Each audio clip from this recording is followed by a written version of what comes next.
ಒಮ್ಮ ಮಹಾತ್ಮ ಗಾಂಧಿ ಸಂಚಾರ ಮಾಡುವಾಗ ಒಂದು ಹುಡುಗ ಹಿಂಗೆ ಬೆಲ್ಲ ಭಾಳ ತಿತ್ತಿತ್ತದ.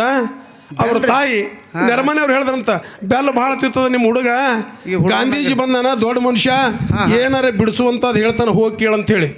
ಬೆಲ್ಲ ತಿನ್ನೋದು ಏನಾರ ಬಿಡಿಸ್ತಾರೆ. ಅವಾಗ ಆ ತಾಯಿ ಬಂದು ಗಾಂಧೀಜಿಗೆ ಕೇಳಿದ್ರಂತ, ಯಪ್ಪ ನನ್ನ ಮಗ ಬೆಲ್ಲ ಯಾರು ಹೇಳಿದ್ರು ಕೇಳಂಗಿಲ್ಲ, ಭಾಳ ತಿಂತಾನ, ಇದಕ್ಕೆ ಬಿಡಿಸ್ಲಿಕ್ಕೆ ಏನಾರ ಹಾದಿ ಅದ ಅಂದ್ಬಳಕ್ 3 ದಿನ ಬಿಟ್ಟು ಬಾ ಅಂದ್ರಂತ. 3 ದಿವಸ ಬಿಟ್ಟು ಬರ್ರಿ ಹೇಳ್ತೀವಿ. 3 ದಿನ ಬಿಟ್ಟು ಹೊಳ್ಳಿ ಹೆಣ್ಮಗಳು 3 ದಿನ ಬಿಟ್ಟು ಬರೋಣ.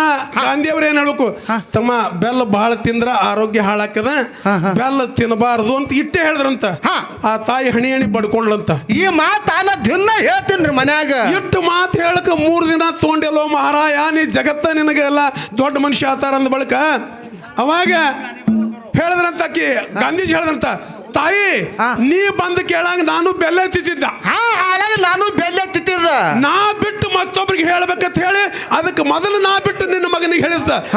ಜಾಕೀರ್ ಸಾಹೇಬ್ ಮೊದಲು ಸಂಸಾರ ನೀ ಬಿಡು, ಆಮೇಲೆ ನಮ್ಮ ರಾಜು ಬುದ್ಧಿವಂತ ಗೌಡ ಹೇಳ, ಏನು ಮುಗಿದ ಅದೇ ನೀವು ಇನ್ನು ಏನು ಉಂಡ ಸುಖ ಉಂಡದ ಸುಮಾರು ಅದ ಅಂದ್ರೆ ಯಾರು ಕೇಳ್ತಾರೋ ಹುಚ್ಚ ನಿನ್ನ ಮಾತ, ನೀ ಮೊದಲು ಬಿಡು, ಆಮೇಲೆ ಗೌಡ್ರ ಹೇಳ. ಗೌಡ್ರ ಬಸವಣ್ಣ ಮಾಡ್ಯಾನ ಏನ್ರಿ ಸಂಸಾರ, ಅಮೋಘ ಸಿದ್ಧ ಮಾಡ್ಯಾನ, ಮಾಳಿಂಗ ರಾಯ ಮಾಡ್ಯಾರ, ಜಗತ್ತಿನಾಗ ಸತ್ಯ ಶರಣರು 2 ಕುಟುಂಬ ಮಾಡ್ಕೊಂಡ್ರ. ಇಟ್ಟೇ ಫರಕ್ ಏನು, ನಂದ ಅಲ್ಲ ಇದು ನಿಂದಂತ ಹೇಳಿ ಮಾಡ್ರಿ. ನೋಡ್ರಿ ನಾ ಹೇಳು ಮಾತ, ಅವ ಹೇಳ್ದನಲ್ಲ ಅವಂದು ಕೇಳಬೇಡ್ರಿ. ಏನ್ ಮಾಡ್ರಿ, ಇದು ಸಂಸಾರ ನನ್ನ ಕೈಯಾಗ ಏನಿಲ್ಲ, ಭಗವಂತ ನೀನೇ ಇದು ನಿಂದು, ಈ ಗಾಡಿ ನಡ್ಸಾವತ್ ಹೇಳಿ ಇಟ್ಟಿಟ್ಟು ಮಾಡಿದ್ರೆ ಅಂದ್ರೆ ನೀವು ನಿಜವಾಗಲೂ ಎಲ್ಲಿಗೆ ಹೋಗಿ ಮುಟ್ಟಬೇಕಾಗಿದೆ ಅಂದ್ರೆ ನಿಜವಾಗಿ ಸಂಸಾರಿಕರ ಗಟ್ಟಿ ಮನುಷ್ಯರು. ನನ್ನ ವಿಚಾರದೊಳಗೆ ಗಟ್ಟಿ ಮನುಷ್ಯರ ಅಂದ್ರೆ ಸಂಸಾರಿಕರು. ನಾ ಈಗ ಹೇಳ್ತೀನಲ್ಲ, ನಾ ಎಂದರೆ ರಾಡ್ಯ ಕಾಲಿಟ್ಟಿಲ್ಲ, ಇಡುದು ಇಲ್ಲ.